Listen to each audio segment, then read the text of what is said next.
a young man killed the last dragon in the world. He forged the dragon's bones into an unmatched sword, then bathed in dragon blood, making his skin invulnerable. Unexpectedly, a falling leaf landed on his back, becoming his only weakness. The story takes place in medieval Europe. The Huns advanced westward, war engulfing various peoples. The proud kingdom of Burgundy fought for survival. Their king set out to defend the nation's borders. Unexpectedly, he was ambushed during the march. An arrow pierced his heart. His body was soon returned to the capital. Marshal Hagen, unable to protect the king, was filled with remorse. Princess Kriemhild noticed his guilt. She privately comforted Hagen. Father's death wasn't your fault. Hagen gazed at the woman he loved, suppressing his feelings. He vowed to always protect the royal family. Soon after, Crown Prince Gunther ascended the throne. The kingdom of Burgundy was surrounded by threats. They urgently needed powerful allies. The easiest way to form an alliance was through marriage. The princes debated this matter endlessly. Finally, King Gunnar made a decision. He would marry his sister Kriemhild to Ardo of Lombardy. Ardo's wife had recently died in childbirth. By allying with Lombardy, they could strengthen Burgundy's eastern borders. Gunnar planned to marry off his sister in the summer. Though Hagen felt bitter, he obeyed the king's orders. He privately informed Kriemhild, hoping she would be prepared. The princess knew that allying with the East had been her father's wish. Therefore, she did not oppose the marriage. That night, thunder and lightning filled the sky. 11 foreign cavalrymen camped outside the city gates. They bore no banners, appearing as wandering warriors. Though they remained outside the city, everyone sensed danger. The next morning, several strangers arrived at the gates. The princess observed them from hiding. She noticed that one cloaked man's face could change at will. Gunther received the lead knight, learning he was Siegfried, son of King Siegmund. The two nations had once been allies. Young and impetuous, Siegfried immediately challenged Gunther to a duel. The people blocked the king, as Burgundians never fought alone. They were a united family. If Siegfried wished to challenge the king, he had to defeat everyone first. Siegfried wasn't foolish enough to fight a group alone. Gunther arranged guest rooms for Siegfried's party. However, the princess felt uneasy about the cloaked man. Those eyes were not human. Kriemhild recalled legends of ancient rulers. There were nocturnal creatures said to invade human dreams. To ease the princess's worries, Hagen monitored Siegfried's men at night. They drank and made merry, showing no caution. Only the cloaked man hurried into an alley, disappearing into a dark warehouse. Hagen pursued and caught him, finding only a few tattered bags. At that moment, a drunken Siegfried stumbled out of his room. Hagen warned him, "There's no place for you here. Take your men and leave immediately." But that midnight, Hagen was plagued by nightmares. The next day, a white horse went wild. Kriemhild chased after it. Concerned for her safety, Hagen followed swiftly. The princess failed to catch the horse. She confided in Hagen that she didn't want to marry far away. In the following days, Siegfried claimed to have had a prophetic dream. It foretold that Queen Brunhild of Iceland possessed the power to cast spells from the other side of the world. Everyone turned solemn upon hearing this. But the next moment, Siegfried laughed heartily, as if it had been a joke. During this time, Kriemhild stayed in the women's quarters. The flirtatious Siegfried insisted on meeting the princess. He barged into her room and was promptly expelled. Meanwhile, Siegfried's jokes at the dining table unsettled Gunnar. He longed to meet Queen Brunhild of Iceland. Hagen advised the king not to trust Siegfried. He suggested keeping the princess at home. Even without allies, Burgundy was strong. Gunther trusted Hagen and decided to cancel the marriage plan. Unexpectedly, the next day, a corpse was found outside the city, stabbed to death. Hagen received the news and reported to the king. The Saxons and Danes had rebelled.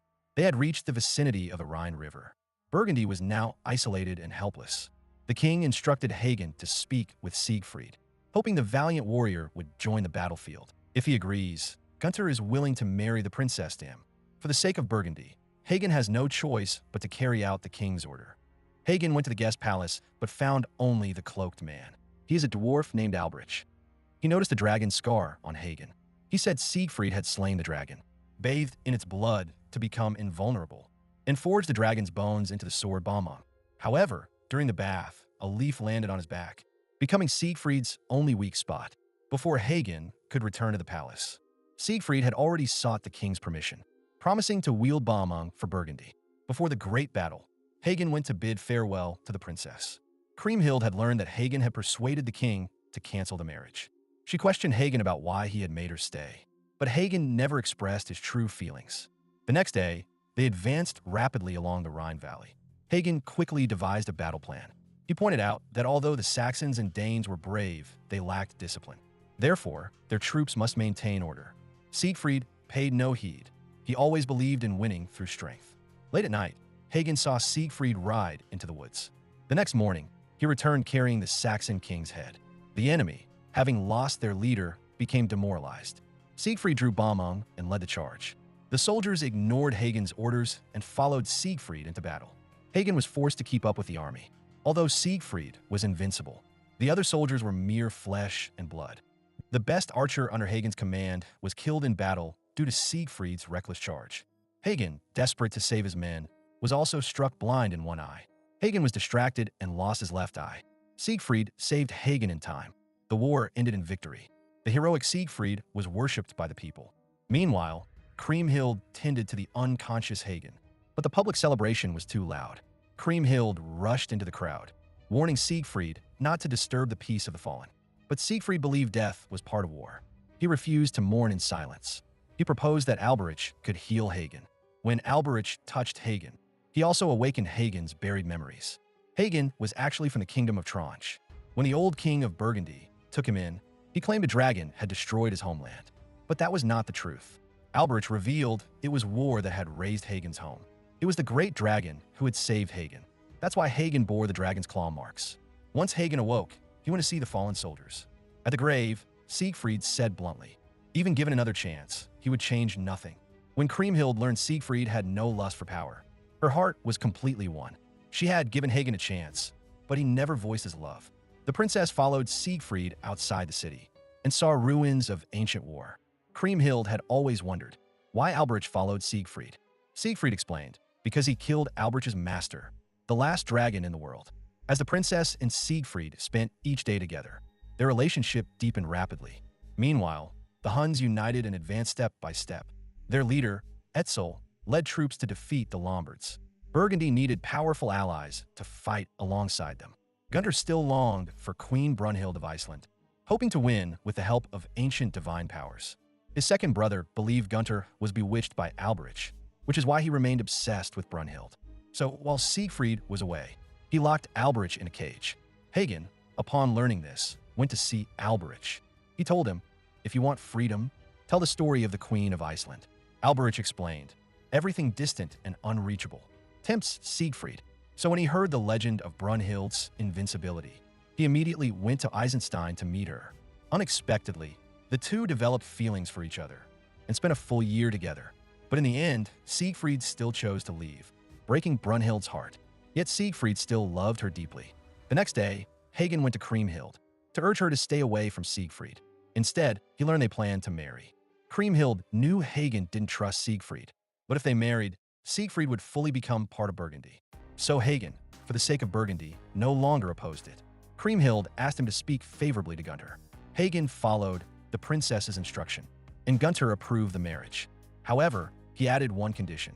If Siegfried wanted to marry Kriemhild, he must first win the heart of Queen Brunhild.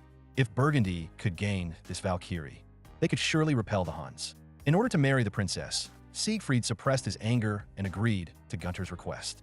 Soon after, the fleet set sail for Eisenstein, but they were struck by a storm. Nearly all of Gunther's attendants drowned. Siegfried had been there once before, so he knew the queen's rules. He told Hagen to lay down his weapons and follow a general named Senua to meet the queen. Their castle lay beneath a volcano. As soon as they entered the gate, they were thrown into sacks and beaten. When Hagen regained consciousness, Gunther and Siegfried were gone. Only Senua stood nearby. Hagen quickly explained their king only wished to marry the queen. But to win her heart, one had to defeat her, so all challengers became skeletons. Soon, Gunther appeared, clearly enchanted by the queen, holding a sword she had given him. Gunther declared he would fight for the queen with this sword. Hagen didn't want Gunther to die, so he planned to take him away at dawn. But when Gunther refused to leave, Siegfried admitted even he couldn't defeat the queen. However, Alberich had a way. The three went to a nearby cave. Alberich took blood from Hagen's and Gunther's arms and cut Siegfried's back. Hagen realized this was the fatal weak spot. Then Alberich mixed the three men's blood and pushed Siegfried and Hagen into the water. As they neared drowning, Gunther drank the blood in one gulp. Thus, he temporarily gained the strength of both Siegfried and Hagen. Gunther left the cave to issue the challenge. At Senua's signal, Brunhild struck first, but Gunther now wielded the power of both Siegfried and Hagen. During the battle, Brunhild saw Siegfried's eyes through Gunther's face. Momentarily dazed, she was wounded by Gunther's strike. Gunther claimed victory. Siegfried and Hagen woke up from the pool. The divine power also left Gunther. Brunhild honored her bet. She departed with her people. Soon, their group arrived in Burgundy, but the city was in decay. The Huns had attacked one step ahead of Gunther. The Burgundians couldn't hold the borders. Hagen's men fled in all directions. All the village men hid, afraid of conscription. Now the only way was for Brunhild's soldiers to join the battle. So both couples held weddings on the same day. Hagen smiled, watching the happy princess. But Siegfried and Brunhild exchanged a deep look. After the wedding, the queen realized Gunther was a liar. She beat up Siegfried on the training grounds to vent her anger. But with the enemy at the gates, she accepted her fate. On the night before the battle, Hagen saw the troops fearful and wailing, clearly frightened by the Huns. So he rallied morale, told the soldiers to put their hope in Brunhild. The Valkyrie would protect those willing to die. Even in death, souls would reach the Hall of Gods under her guidance.